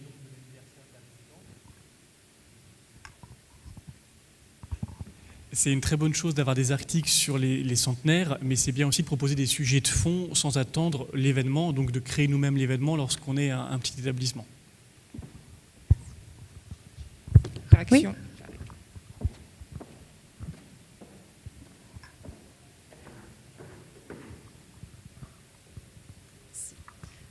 Oui, j'ai une question pour Madame Cornillat concernant le CHU, puisque je suis à la Chartreuse et donc je lis bien évidemment la presse locale papier tous les jours. Par rapport au plan que vous avez conduit, notamment dans les relations avec la presse, comment vous appréciez le retour d'investissement que vous avez fait ? Parce que moi, la dernière fois où j'ai entendu parler du CHU, enfin où j'ai lu quelque chose sur le CHU, c'était sur la question des urgences. Je crois qu'il y avait une organisation syndicale qui annonçait des départs massifs d'urgentistes. J'ai trouvé que le ton du journaliste était assez mesuré, en disant que tout le monde n'était pas encore parti, si je me rappelle bien. Et donc, comment vous appréciez le retour d'investissement? Qu'est-ce que vous en pensez? Est-ce que ça fonctionne pour vous? Et voilà. Alors, j'ai plusieurs éléments de réponse. Déjà, en 11 ans d'activité au CHU, pour moi, il y a eu 2 périodes. Il y a eu la période où on a construit ces relations presse, où des relations se sont nouées avec des journalistes qui, pour la presse écrite, étaient à l'époque des spécialistes en santé. On avait des correspondants santé. Aujourd'hui, nous avons des journalistes plutôt faits divers. Ce n'est plus le cas, la spécialisation. Et puis, donc, on a eu cette période, comme la majorité des établissements, où la communication, quand elle était proactive, était extrêmement positive. Et quand il y avait une période compliquée, une crise, un sujet un petit peu chaud, on a toujours été de toute façon transparent, on a toujours répondu, on a eu de très bonnes relations. Il y a à peu près 5-6 ans, presse écrite en crise, et comme dans toutes les régions, on a eu des difficultés à essayer de retravailler avec les rédactions au quotidien et de manière qualitative. Pourquoi ? Parce que ce qui les intéressait, c'était les rubriques des chiens écrasés. Et le moindre souci, la moindre fuite, le moindre professionnel ou patient qui écrivait directement à la rédaction pouvait avoir un impact effectivement sur l'image. C'est pourquoi déjà, parallèlement, c'est important de garder une communication proactive sur tous les sujets positifs. Parce que le rédacteur en chef, même s'il y a un article sur les urgences, à côté, il va quand même publier notre article sur notre première nationale ou que sais-je encore. Voilà. Donc ça, c'est une première donnée. La deuxième, il y a quand même effectivement, même à terme, un retour sur investissement. Il y a des journalistes qui sont encore là. Si je prends l'exemple de France 3 Bourgogne, on a une journaliste, Anne Berger, pour ne pas la citer, qui est là depuis une dizaine d'années, qui était là à la conférence de presse de nos urgentistes et de la CGT notamment hier, qui en toute transparence m'a appelé avant le matin. Elle sait que sur ce sujet, nous ne réagissons pas. j'expliquerai pourquoi. Et voilà, le sujet en termes de discours, effectivement, était davantage mesuré. La troisième chose, c'est que je ne dis pas, quand je parle transparence et réponse à la presse, qu'on doit répondre à toutes les sollicitations et à toutes les interviews. Évidemment, premièrement, ça se travaille en amont. On ne répond pas de suite au téléphone ou immédiatement à un journaliste. Il y a aussi des média training pour ça. Nous, on forme par exemple l'équipe de direction et les médecins en média training. Et puis, il y a aussi la pertinence de la réponse.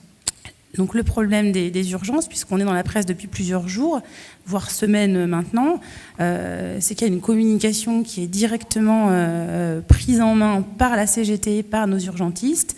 On est appelé 2, 3, 4, 5 fois par jour des fois, parce qu'il y a voilà, une balle de ping-pong qui fait le lien systématiquement. On a décidé de tourner le dos et d'arrêter de répondre. Donc la politique sur le sujet des urgences, c'est que tant que nous n'avons pas matière à communiquer, nous ne communiquons plus, nous ne commentons plus. Il faut savoir le faire aussi parfois. Ça nous est arrivé déjà par le passé, avec notamment le nom François Mitterrand du Nouvel Hôpital, qui nous a valu une communication de crise en termes d'image pendant 3 mois. On a décidé à un moment donné d'arrêter de communiquer, de tourner le dos, et pendant 2 mois, on n'a plus mis un seul message sur les réseaux sociaux, puis une seule actualité sur le site internet. On a laissé les choses se calmer, et elles se calment. Il y a toujours d'autres sujets, hein. Donc elles finissent par se calmer. Et puis donc la dernière chose, c'est que communiquer c'est bien, mais communiquer quand on n'a rien à dire, bon, ça ne sert pas à grand chose non plus.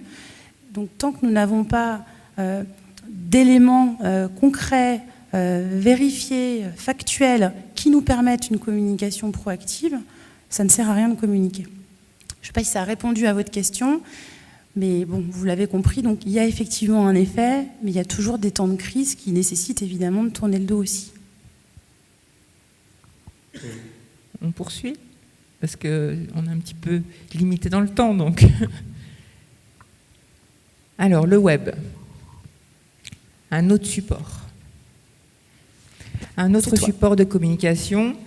Aujourd'hui, je pense que ce n'est pas, je dirais, une nouvelle pour vous. Le web est devenu social. Les patients l'utilisent désormais, Internet, pour trouver des informations sur les établissements de santé, sur les EHPAD. Avant l'entrée en EHPAD, pour choisir un EHPAD, ou quand on leur propose, eh ben, ils vont aller chercher des informations. Le comportement des patients ou des usagers s'est considérablement modifié depuis l'apparition de l'hôpital 2.0. Les annuaires en ligne proposent des fiches d'établissement standardisées, ainsi qu'un moteur de recherche. L'inscription dans au moins un annuaire en ligne est indispensable. Il faut qu'on soit connu, et qu'on soit connu avec des éléments positifs, et qu'on soit attractif. Donc attention à la mise à jour régulière des informations, parce que sur le web, sur les sites, si le médecin qui exerçait depuis X années est parti à la retraite et qu'on n'a pas fait le changement, et que on a l'usager qui vient en référence à ce médecin, ça sera une mauvaise information et du coup, ce ne sera pas un point positif. Et également, au niveau des personnes au sein de l'établissement, on n'est plus crédible. On n'est plus crédible et donc, on n'a pas, je dirais, les patients ont déjà une perte de confiance dès le départ. Vigilance quant aux coûts, arnaques diverses, budget page jaune. Alors, Céline nous en a parlé tout à l'heure dans la présentation par rapport au CHU Dijon. Est-ce que tu peux reprendre sur les pages jaunes ?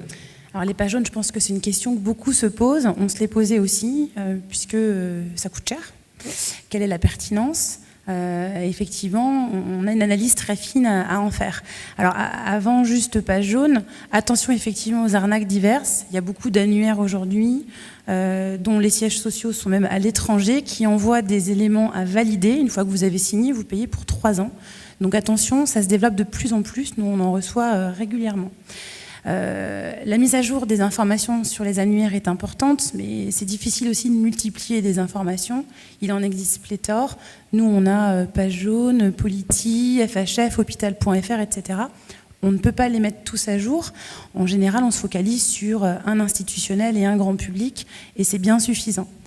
Si on a la possibilité aussi d'avoir un site internet à côté, bien sûr. Et donc sur le... Pardon. Non. Sur le volet page jaune, nous, on a eu une démarche en fait en plusieurs temps. Et aujourd'hui, après négociation chaque année avec le commercial page jaune, puisque la négociation, je vous le confirme, est largement possible avec nos commerciaux. Les tarifs sont très différents d'un département à un autre, d'une région à un autre. Tout dépend en fait du bassin de population. Et aussi, plus nous avons de visibilité, moins c'est cher. Il faut le savoir. On est sur une démarche quand même assez marketing qui peut être très intéressante pour certains établissements. Nous, à Dijon, on ne pouvait pas envisager que quand un patient allait chercher un ophtalmo, par exemple, ou un odonto ou un neuro sur les pages jaunes, il avait tous les médecins du privé, sauf le CHU. Donc on a décidé de ne garder que l'annuaire Internet, qui est aujourd'hui fortement utilisé, et on y a mis effectivement tous nos médecins qui consultent, ainsi qu'une page dédiée au CHU, une seule sur la version papier, page jaune et pas page blanche, qui nous a quand même permis de recentrer sur notre cible, et puis, même si le budget reste évidemment quand même relativement important, de pouvoir suivre chaque mois l'évolution, le coût du clic. Et très concrètement, ça veut dire qu'on est capable aujourd'hui de dire, après 2 ans de projet page jaune, oui, du fait de l'intégration de nos médecins sur les pages jaunes, pour tel service, on a eu des hausses de consultation, on voit que le projet, finalement, il est rentable. On l'a fait avec plusieurs services.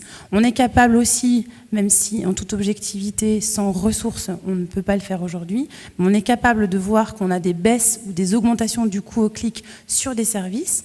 Et là, si jamais on analyse finement, on se dit, mince, si en urologie, depuis 3 semaines, il y a quand même moins 50% de prise de consultation, c'est peut-être qu'il s'est passé quelque chose dans la presse. Le privé a fait un article sur la prise en charge de la prostate. Et oui, donc là, il faut mettre en place une action de communication pour aller récupérer ce qu'on appelle des parts de marché en urologie. Alors ça fait un peu barbare, ces termes marketing, mais c'est possible avec page jaune, effectivement, quand on a les moyens derrière, effectivement, d'aller analyser finement. En tout cas, les médecins, c'est une certitude pour nous. Excusez-moi Céline, mais on va passer à la question. Pensez-vous que l'abonnement page jaune est-il réellement indispensable dans vos établissements ? Est-ce que déjà vous avez tous, je pense, vous êtes sollicités, vous payez tous ? Est-ce que vous estimez que le coût est très élevé ? Et est-ce que vous pensez qu'aujourd'hui, avec tous les outils qu'on peut avoir, les annuaires justement en ligne, que c'est encore une nécessité ? Oui, non. Qui c'est qui pense question à gauche. Qui pense oui ? Sandrine.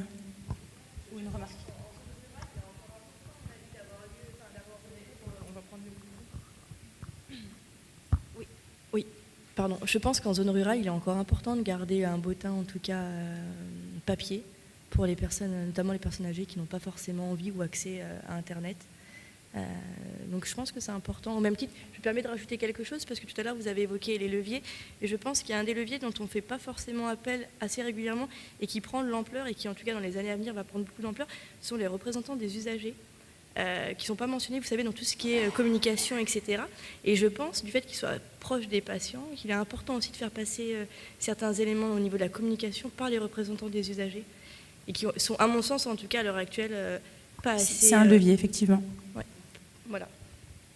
Sur la question des pages jaunes, comme pour tout outil, on voit bien qu'il faut se poser la question, mais qu'il n'y a pas de réponse unique. Le CHU s'est posé la question et chaque établissement peut y répondre différemment. Ce qu'il faut, c'est se poser la question. On va passer maintenant à la diapo sur les sites internet. Ça peut être le premier réflexe pour un petit établissement de se dire ma présence sur le web, c'est créer un site internet. Je ne sais pas s'il y a encore des établissements dans la pièce qui n'ont pas de site internet. Il ne faut pas avoir peur de le dire si c'est le cas, parce que moi, je n'en avais pas encore il y a 2 mois. Est-ce qu'il y en a ici qui n'ont pas de site internet ? Et est-ce qu'il y en a qui ont un site internet mais qui est un peu vieillot et qui doivent le rafraîchir ? D'accord, ça élargit un petit peu. Donc c'est le premier réflexe pour un petit établissement. Pour autant, il y a une question à se poser avant même celle-là, c'est celle que s'est posée Marie-Pierre, c'est d'aller sur Google, de taper le nom de l'établissement et de se dire qu'est-ce qu'on dit de mon établissement avant même que je prenne la parole moi-même sur le web. Et c'est important de mettre en cohérence ce qu'on veut dire de son établissement et ce qui est déjà dit. Alors pour l'exemple de l'EHPAD, ça va être 2 sources principales, les sites d'information comme par exemple le site internet de la commune, où il peut déjà y avoir un premier avis sur l'établissement. Et puis les sites d'évaluation, pour les EHPAD, ça va être maison de retraite sélection, Papi Happy, etc. Et on peut les contacter et faire évoluer les avis comme l'a fait la collègue. Un petit exemple, j'ai dirigé un EHPAD par intérim et la commune avait mis sur le site internet un avis sur l'EHPAD catastrophique qui était tiré d'un site de notation. Et la commune, en toute bonne foi, a fait un joli copier-coller sur son site. Et donc la seule présence sur le web à l'époque, c'était cet avis très négatif. Alors, juste quelques petites questions. Lequel choisir, combien ça coûte et comment on fait quand on n'a pas de budget? J'y ai un petit peu répondu tout à l'heure. Déjà, tout va dépendre du site que vous voulez. Si on est sur un site vitrine avec de l'information ou un petit peu plus d'interactivité, c'est une question que chaque établissement doit se poser et on y répondra en fonction de sa taille et de ses objectifs. Combien ça coûte? Ça va effectivement dépendre là aussi de la taille du site. Et comment fait-on quand nous n'avons pas de budget? J'ai donné l'exemple de l'IUT tout à l'heure. Il faut savoir qu'à Dijon, il y a beaucoup de structures qui ne demandent que ça pour leurs étudiants. Ils ont besoin de projets. Ça ne vous coûte rien. Ce n'est que de la gestion de projet, des rencontres mensuelles qui vous permettent d'obtenir quand même un outil, qu'il soit web ou qu'il soit print ou vidéo, déjà de qualité, quand on n'a pas forcément ni les moyens ni les personnels en matière de communication. Je suis à disposition dans un second temps si vous avez besoin d'aller plus loin, si vous voulez des contacts, il ne faut surtout pas hésiter. Et pour poursuivre, Céline, est-ce que je sais comment les faire évoluer? On crée un site internet, on peut prendre, voilà, on n'a pas de budget, on peut utiliser un stagiaire, une compétence extérieure. Qu'est-ce qu'on fait après? Parce qu'on l'a vu sur les premières slides, des informations qui ne sont plus à jour. C'est contre-productif. Alors, en 2018, on a aujourd'hui des sites qui sont un peu clés en main, qui vont s'administrer comme un éditeur de texte. C'est le cas, nous, par exemple, de nos sites. Alors, je ne dis pas, quand on a besoin de faire évoluer graphiquement la page d'accueil, évidemment, il faut une ressource technique. Je ne l'ai pas dans mon équipe. Si j'en ai besoin, je vais aller la chercher ailleurs, dans une structure scolaire, par exemple. En tout cas, on peut mettre à jour régulièrement avec les sites qu'on nous fournit aujourd'hui. Est-ce que ça prend du temps ? Parce qu'on parle, là on donne des leviers, on parlait tout à l'heure de budget, on parle de ressources humaines, on voit le multisite, on voit qu'on doit communiquer, qu'on doit être partout, et encore un site internet, le temps que ça prend. Alors tout dépend effectivement du temps qu'on veut y consacrer et qu'on peut y consacrer. Mais on peut partir sur un premier site vitrine pour un EHPAD, un petit établissement, où au moins vous avez à minima les informations qui ne vont pas changer tous les jours. Ce n'est pas comme un module actualité avec de jolies photos, vous expliquez la prise en charge, on met en avant les professionnels et puis les informations pratiques. Ça ne coûte pas grand-chose. En termes de mise à jour, c'est quand même relativement faible. C'est pas comme administrer les réseaux sociaux où là, si on s'y lance, on va le voir dans un instant. Effectivement, il faut quelqu'un derrière au quotidien. Il y a une question ou une remarque ou une réflexion.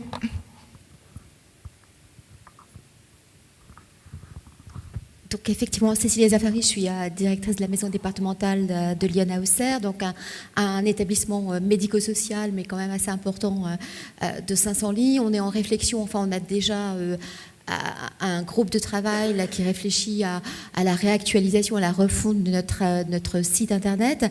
Et je m'interroge sur l'ouverture aux réseaux sociaux, notamment Facebook et Twitter, qui m'apparaît assez essentiel. Notre site internet est actuellement obsolète. Et derrière, quels moyens mettre pour pouvoir l'alimenter, pour pouvoir cette page sur l'établissement, pour qu'elle soit réactualisée régulièrement. Pour finir sur le web, quels moyens, si je peux me permettre, quels moyens et quels risques? Voilà. Et bien avant d'enchaîner sur les réseaux sociaux, un dernier mot pour reprendre ce que disait Hervé. Pour des établissements avec peu de ressources humaines ou financières, on peut aussi avoir une stratégie de groupe. C'est notre réflexion dans Lyon avec un site internet pour les 22 EHPAD publics qui pourra servir de site vitrine pour les EHPAD qui n'ont pas encore ou qui pas encore de site internet ou un site internet un peu vieillot. On pourra mettre un budget plus conséquent et faire appel à des vrais professionnels. Alors Céline, les réseaux sociaux. Oui, pour répondre quand même à la remarque autour de la ressource pour les réseaux sociaux notamment, il faut être clair qu'il faut y passer du temps soi-même. Moi, je n'ai pas de community manager, j'y suis tous les jours. Bon, c'est généralement ce que je fais le soir avant de me coucher. Je vais vérifier, je vais faire un petit peu de veille. Je programme mes actualités aussi, on peut les programmer. Sur un jour de la semaine, on les enregistre pour que ça paraisse tel jour à telle heure. Donc ça s'anticipe, ça se construit comme un plan de communication un petit peu classique. Mais la veille et la réponse qu'on apporte aux internautes quand ça peut déraper, ça peut arriver, effectivement, il faut être capable de réagir assez rapidement. Et ça, si vous n'avez pas de chargé de communication, c'est votre rôle. Si vous vous y lancez, il faut en assurer la modération. Alors, les médias sociaux ont provoqué d'importantes modifications sur notre façon de communiquer. Là, je pense que vous l'avez tous exposé, et c'est le sujet aujourd'hui sur les outils de communication. Facebook, Twitter, Instagram, LinkedIn, s'engager dans une politique d'e-communication dynamique. Pour quoi faire? Pour gagner en proximité et en interactivité, faciliter l'accès à l'information santé, développer sa visibilité. C'est un savoir-faire. On ne part pas comme ça, et Céline, je pense que tu vas développer un peu plus, on ne part pas sur les réseaux sociaux en se disant, ouais, moi j'ai personnellement, ou mes enfants ont personnellement un compte Facebook, tiens, je vais mettre un compte Facebook sur l'établissement, ou je vais tweeter pour l'établissement. Céline? C'est ça.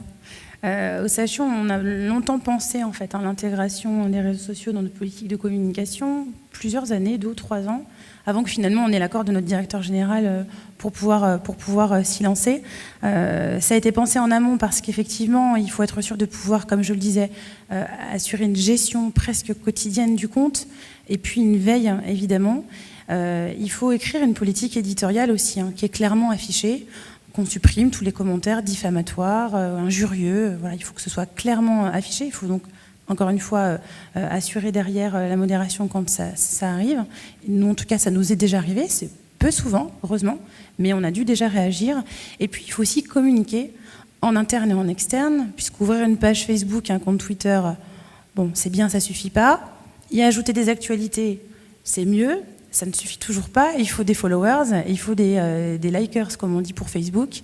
Et donc, premier vivier, il est où? Il est en interne. Donc effectivement, aller communiquer en interne, faire à la fois de l'information et de la prévention.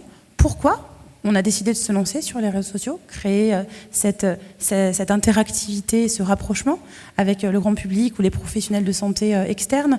Et puis, comment on peut effectivement les faire vivre ces pages, puisque nos professionnels de terrain sont aussi pour nous une richesse pour nos actualités. Alors nous, on a effectivement réalisé un petit document que Sandrine va vous faire passer, un document à la fois informatif sur nos réseaux, mais aussi point de vigilance. On y rappelle que, attention, sur sa propre page Facebook ou son compte Twitter, on n'engage pas que nous, on engage aussi notre employeur, donc un professionnel qui va aller commenter ou qui ira sur sa propre page déposer une actualité avec un caractère un petit peu négatif sur l'établissement. On prend contact, il est reçu, on a une politique en la matière qui est assez définie. Et donc ça concourt vraiment à l'amélioration de cette gestion au quotidien. Je reprécise que Facebook ou Twitter, c'est pas simplement on ouvre un compte, on met une actualité, il y a d'autres problématiques vraiment derrière. Donc nous, on est dans cette démarche-là et on est en train de construire notamment un plan de formation à destination de nos professionnels pour aller un petit peu plus loin que la sensibilisation. On va leur apprendre aussi à utiliser correctement leur propre réseau, puisque les dérives peuvent vite arriver. On a aussi une approche cross-canal, c'est-à-dire que, là vous l'avez vu, on vous propose plein d'outils. Si vous n'avez pas de chargé de communication, c'est compliqué, mais on vous dit en même temps, le plan de communication, il est indispensable. Quand vous avez une actualité, cette approche cross-canal va vous aider vraiment à partir de quelques lignes à finalement publier très vite des actualités Facebook, Twitter, site internet, journal interne, intranet, newsletter ou lettre d'information. Voilà, on n'est plus dans cette communication interne ou externe classique avec l'information qui descend, mais vraiment dans cette approche transversale, un message, plusieurs types de rédaction, avec toujours en tête la cible finalement. Et c'est ce qui va vous permettre aussi de gagner en temps pour pouvoir communiquer sur différents outils. Voilà pour le contexte CHU. Alors, est-ce que dans vos établissements sont sur Facebook, Twitter? Est-ce que vous êtes déjà rentré dans cette démarche? Est-ce que vous avez peur de rentrer dans cette démarche? Si vous ne l'êtes pas, est-ce que ce n'est pas une priorité? Est-ce que ça va le devenir? Qui a un compte Facebook, vous pourriez lever la main. Pour l'établissement, pas personnel. Oui. Ouais, donc on voit 4, bien que... 5. Et Twitter? Aucun. Ouais. Ouais. Effectivement, comme le disait Céline, on voit bien que les outils sont complémentaires et c'est intéressant parce qu'on a essayé de faire cette présentation de façon progressive en partant de la communication interne pour finir par les réseaux sociaux. Et pourtant, quand on parle de réseaux sociaux, on revient à la communication interne. D'abord, s'il n'y a pas une bonne communication interne, la communication externe, elle ne marchera pas. C'est ce que disait Céline, on va avoir des avis négatifs des agents parce que c'est pas bien, il n'y a pas une bonne ambiance dans la maison. Et puis en retour, la communication externe, elle va nourrir la communication interne. Moi, j'ai la petite expérience de la page Facebook de l'établissement. On met des choses très classiques, les sorties, la vie quotidienne. Et ben, il y a plus de followers agents de l'établissement que de familles d'usagers en fait. Et les agents sont fiers. Ça crée du lien entre les équipes. Il y a l'équipe soignante qui va liker le gâteau qu'a fait l'équipe restauration. Ça crée un sentiment d'appartenance. Et c'est aussi un moyen, par exemple, d'être ambassadeur. On le disait, les offres d'emploi, je les mets sur Pôle emploi et la FHF, mais je les mets aussi sur Facebook. Et quand c'est partagé par 10 soignants, on se dit, bah super, mon amie soignante m'envoie une offre d'emploi, ça veut dire vraiment qu'elle est bien là où elle travaille. Alors pourquoi, en fait, aujourd'hui, on n'a que 2-3 ? Est-ce que ce n'était pas une priorité ? Je pense que vous y avez réfléchi. Et qu'est-ce qui a fait qu'aujourd'hui, c'est encore pas ? Vous n'êtes pas dans la démarche ? Le temps. Sandrine, à droite. Pardon.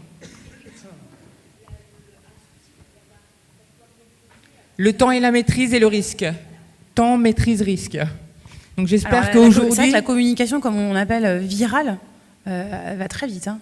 Et on l'a vu avec les hashtags balance ton hosto en début d'année. Il suffit d'un message Twitter pour qu'en quelques minutes, on se retrouve avec des messages partout, retweetés, partagés, commentés, etc.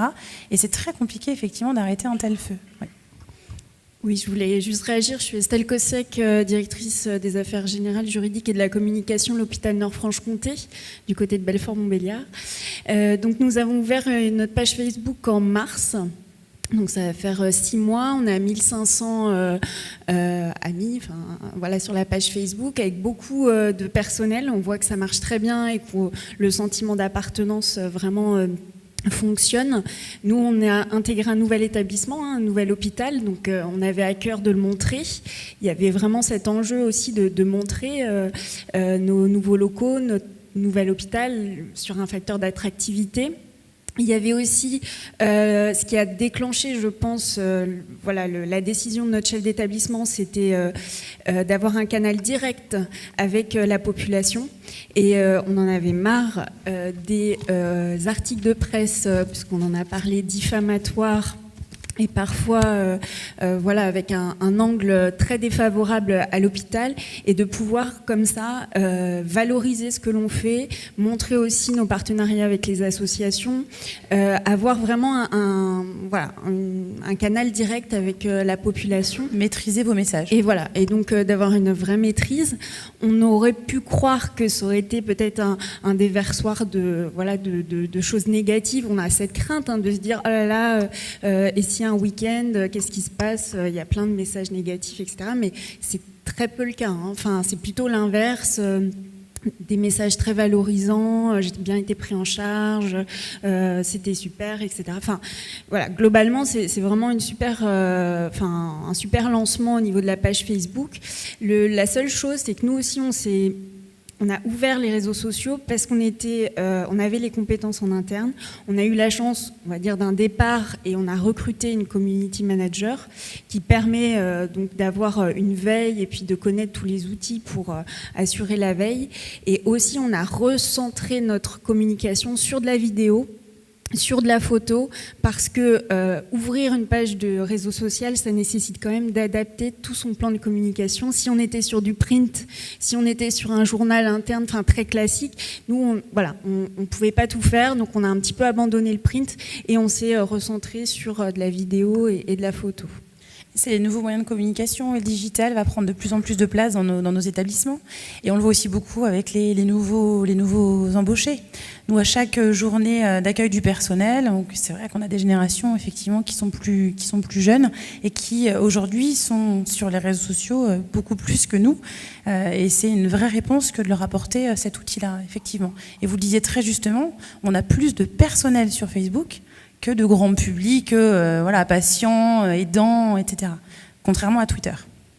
Et pour le grand public, c'est aussi un moyen de changer l'image de l'établissement, parce qu'on l'oublie, mais nos établissements sont des structures vraiment entre quatre murs, on va dire. C'est fermé historiquement. Voilà, c'est l'hôpital qui est clos de murs. Et si on n'a pas un parent malade à l'hôpital ou un proche âgé à l'EHPAD, on ne va pas pousser la porte de cet établissement. Et c'est un moyen vraiment de casser les murs, parce qu'on voit ce qui se passe à l'intérieur, même s'il n'y a aucune raison qu'on y rentre par ailleurs. Moi, je vois dans mon petit village où il y a l'EHPAD, tous les gens du village maintenant suivent sur Facebook les aventures, alors qu'il n'y en a pas tellement qui viennent visiter parce qu'ils n'ont pas de raison de rentrer. C'est un vrai moyen de changer le regard. Et pour boucler la boucle sur la communication interne, finalement, comme premier levier de communication externe, Facebook, avec le temps, c'est un outil qui est vraiment, j'ai envie de dire, plébiscité par les professionnels. Et aujourd'hui, je crois qu'il n'y a pas une journée où on n'a pas une demande de publication d'actualité d'un service, d'un soignant, d'un médecin, parce que voilà, il a envie de valoriser aussi ce qui est fait dans son service, dans son équipe, ou le stand journée de prévention dans le hall de l'hôpital, et que sais-je encore. Voilà, donc en plus de ça, ils se sont appropriés cet outil, ils ont envie d'aller exprimer, d'aller communiquer eux aussi, et puis d'aller valoriser leur travail. Donc en fait, la matière, vous l'avez presque sans aller la chercher. Alors, on a le retour d'expérience où ça a amené au recrutement d'un community manager. François-Xavier, tu nous parles de la page Facebook dans ton village, de ton EHPAD. Est-ce que c'est compliqué? Est-ce que ça a pris du temps? Est-ce que c'est accessible à tous? Est-ce que ça nécessite vraiment? Est-ce qu'il y a d'autres moyens que d'être proactif sur une page Facebook? Pour un petit établissement, et les collègues confirmeront, c'est un peu moins ambitieux. Ce sont des publications 2 à 3 fois par mois, et ça peut être animé soit par l'animatrice, soit par le directeur. Mais c'est assez simple à mettre en place. On revient, on a les usagers, les représentants des usagers, les associations, les bénévoles qui interviennent. Je pense que tous ces professionnels, toutes ces personnes qui ont une action au sein de l'EHPAD, au sein de l'établissement, peuvent participer. On n'est pas obligé d'être hyper spécialiste non plus.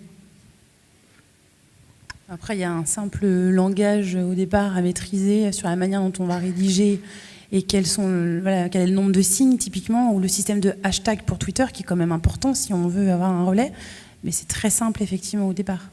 On ne va pas les détailler ces deux-là parce que vous aurez le PowerPoint de toute façon sur le site de la FHF Bourgogne-Franche-Comté. Mais voilà, on vous a donné quelques éléments très concrets sur la manière dont vous pouvez utiliser Facebook et Twitter. Alors, on vous a exposé donc des supports de communication interne, externe, l'importance de l'un en interaction avec l'autre, l'effet de l'un sur l'autre. Par rapport à ce que vous vivez aujourd'hui, par rapport à ce que vous projetez demain, est-ce que déjà vous avez des remarques, aussi peut-être des retours d'expérience? C'est aussi, on est là pour partager, donc je ne sais pas. Est-ce que vous souhaitez prendre la parole? Non. On va se poser les questions mutuellement, en fait. Alors. Eh bien, dis-moi Céline, donc je n'ai pas de plan de communication dans mon établissement. Demain, je reviens du forum FHF, je suis gonflé à bloc, j'ai envie de mettre en place un plan de communication. Quelle est la première étape? Bon. Je vais répondre comme si moi j'arrivais et que j'avais cette envie-là effectivement d'aller plus loin dans la communication. Je pense que déjà je ferai une petite enquête en interne. Un petit formulaire, c'est pas très compliqué, quelques premières questions sur ce qu'attendent finalement nos professionnels en matière de communication interne.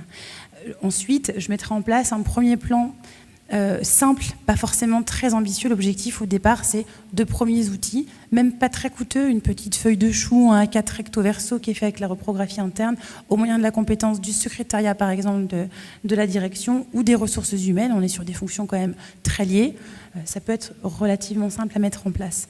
J'axerai ma politique externe sur 2 outils, prioritairement Internet, même si c'est un petit site vitrine avec 4, 5, 6 onglets maximum, et les relations presse. Je solliciterai avec les principaux médias locaux un rendez-vous avec le rédacteur en chef pour échanger autour d'un déjeuner, autour d'un petit déjeuner. Ils apprécient, voilà, il y a une forme de convivialité, de transparence qui se met en place, et discuter potentiellement des sujets intéressants de part et d'autre. Voilà. Merci Céline. On a donc demandé au début qui avait en place un plan de communication. On va maintenant vous demander qui, demain, va mettre en place un plan de communication, maintenant qu'on a les bons conseils de Céline. On vous a pas donné envie? Seulement. Si, donc Vous êtes juste un peu on va timide. mettre ça en place alors au retour. Alors, sachez que n'hésitez pas à nous solliciter si besoin. On a quand même de l'expertise avec Céline, qui a une expérience, un recul, alors sur un CHU, mais je pense que vous avez pu sentir aujourd'hui qu'elle est adaptable complètement à votre établissement, quel que soit l'établissement. C'est une base qui est là, la base communication interne, la base communication externe, et après, si voilà, il y aura le PowerPoint. Céline peut aussi échanger avec vous sans problème. François-Xavier aussi, puisqu'il a l'expérience aussi au niveau d'outils de communication qu'il a pu développer. Et intéressant, le GHT, qu'est-ce qu'on fait aujourd'hui? Donc on peut encore aller plus loin, donc ça peut être un autre thème, un autre sujet pour la suite, mais je pense que aujourd'hui, parler de la communication, la FHF Bourgogne-Franche-Comté, je crois qu'elle a porté ce thème aujourd'hui, et vu l'intérêt qu'il y a eu, je pense que c'est pas anodin, et qu'aujourd'hui ça devient central dans un établissement. Merci Sandrine. Merci de votre participation. Si vous avez des questions, on est François-Xavier, Céline à disposition. N'hésitez pas en partant à prendre des outils si vous le souhaitez. Vous avez un exemple de journal interne notamment pour le compte du CHU. Écoutez, merci à vous.